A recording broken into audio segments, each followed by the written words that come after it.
This is the IDP After Show.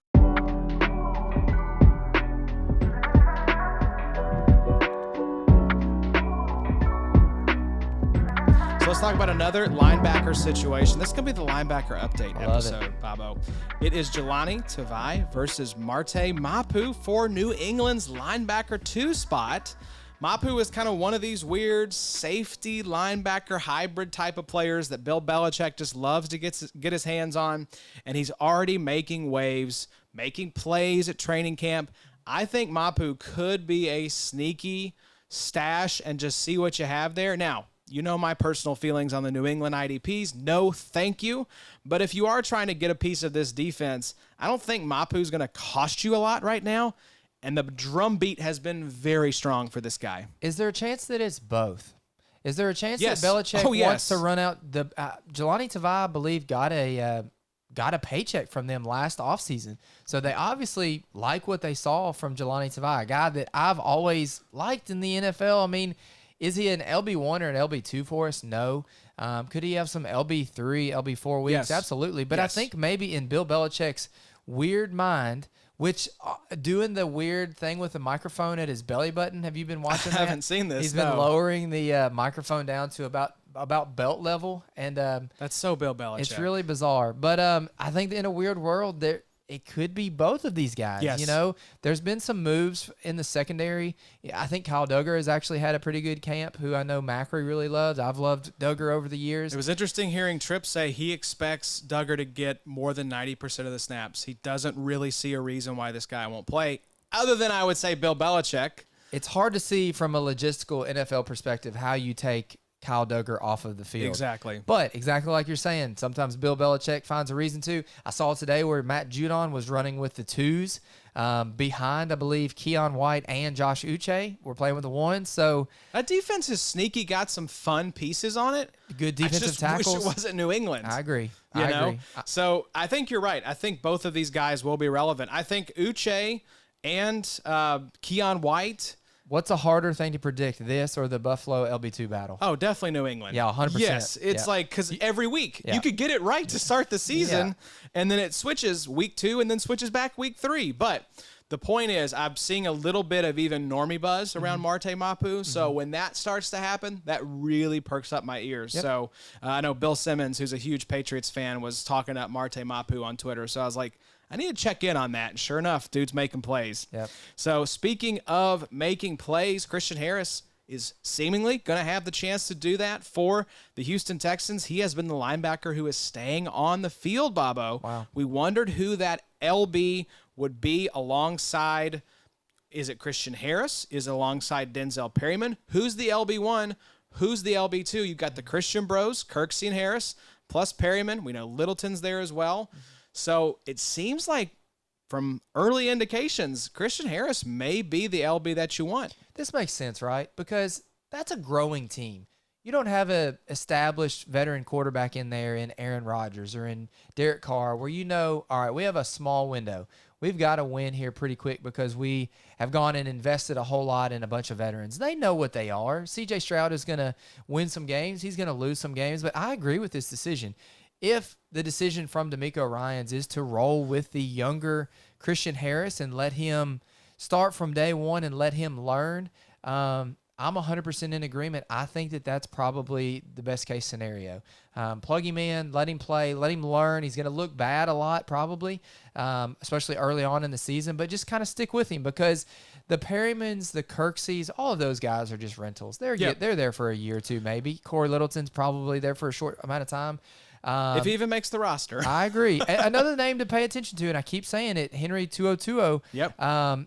Young guy, has really similar traits to like a Dre Greenlaw, Fred Warner type that you could see DeMeco Ryans liking. So may not get a ton of play early on in the season like we were mentioning Dorian Williams having, but later towards the end of the year, once the rookies kind of start to, get a little bit more PT, another guy we just kind of need to pay attention to. I think this is smoke right now, and here's why. Because I think Christian Harris needs the training camp reps. And I know Denzel Perryman is coming over to a new team, but this is a veteran guy, and we've seen him be relevant. We've seen him be on the field. So if I had to put my money on who is starting week 1, who gets the lion's share of the snaps for the Texans, I still think it's Perryman. I love that. Now, I do think Christian Harris will be the guy alongside Denzel Perryman. So that could be what you're seeing here is, hey, we know Harris is going to be out there a ton. Learn the defense. Look at the 49ers, right? You have Dre Greenlaw, you have Fred Warner, 2 linebackers on the field the majority of the time. I think a similar split could be coming with Perryman playing the larger percentage of the snaps. Another way to keep Perryman and Kirksey healthy. Yep. You know, guys that have, I don't know about Perryman, but I know Kirksey has really struggled with health his NFL career.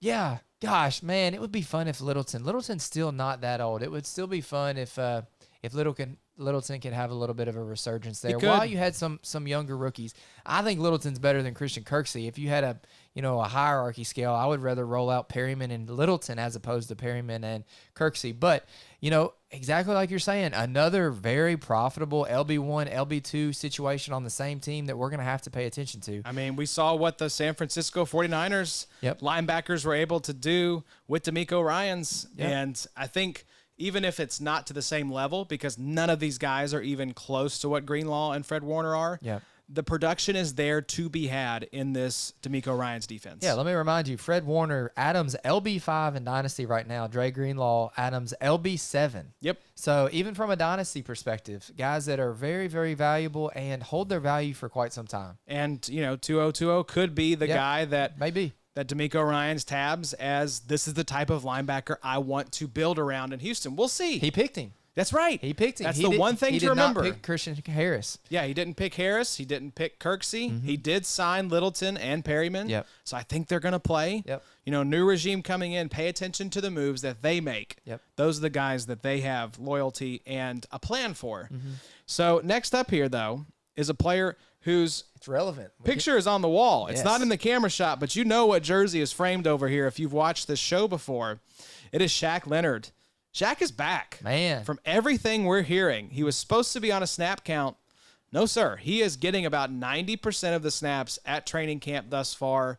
Pat McAfee was there, said this dude looks healthy. He looks hungry.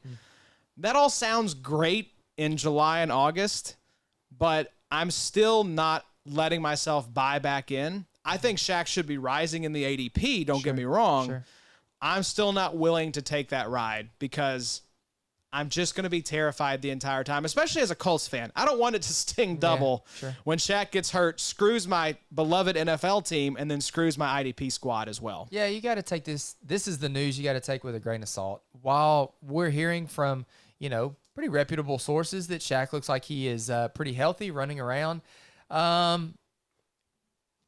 Yeah, this is probably one of those things. It's still Shaq Leonard. Yeah, this is one of those things for me where it's like, this might be a nice little buy Zaire window. Maybe Zaire's price has dropped a little bit. If you got a deep league, I moved him down in my redraft rankings. Yep. I moved Shaq up, moved Zaire down. I still have Zaire higher.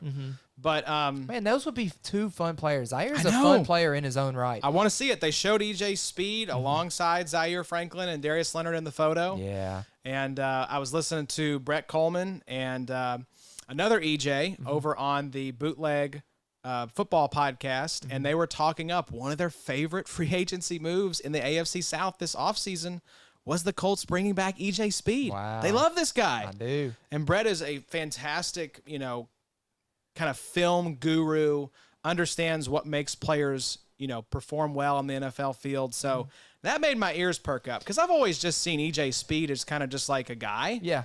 But hearing Brett gush about this dude, I moved EJ Speed up in the ranks as well. I think you should be optimistic. This is good news about Shaq Leonard, but just don't let it pull the wool over your eyes that this is still an injury-prone player who I would not be relying on as my LB1. I'm not taking him as my first linebacker in any sort of best ball league because I don't want to have to, eat that bitter pill if indeed he does, have a back injury, hurt his neck, get another concussion, break his nose. Right now, Leonard is the LB21 right now in ADP. You like that? That's going to keep going up. You feel comfortable at 21? 21. So if that's he's my overall, LB2, overall about, let's see, 55, pick 55. that's still too rich for me. Yeah. I just like other linebackers in that range better that don't have the injury track record that Shaq Leonard carries. Okay, and then you have Zaire as LB6. Yeah, that's too rich ADP too. Overall at 30. That's too high. Because there is a chance that Shaq is back. Yep. And that Zaire is the LB2, and so I don't want to take that guy at LB6. It's a very weird situation right now because if we do get Shaq, he is a top 10 linebacker for IDP. Now, I will say a lot of dynasty managers are pretty frustrated with Shaq Leonard. So if you could like steal Shaq Leonard, He for just a got sold fourth, in our league this offseason. Yep. I mean, a fourth.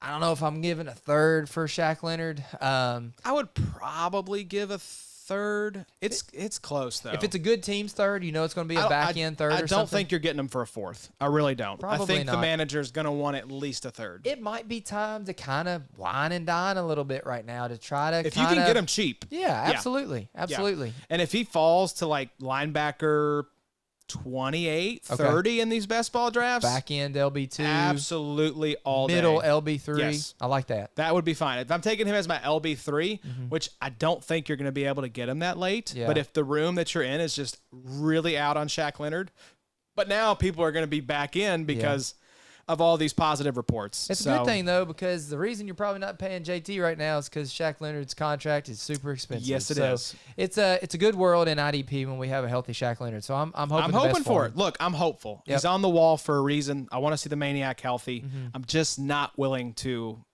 buy back in at this point. I'm with you. You know, I'd rather see it for a season, and then we can talk. Yep. This was the IDP After Show.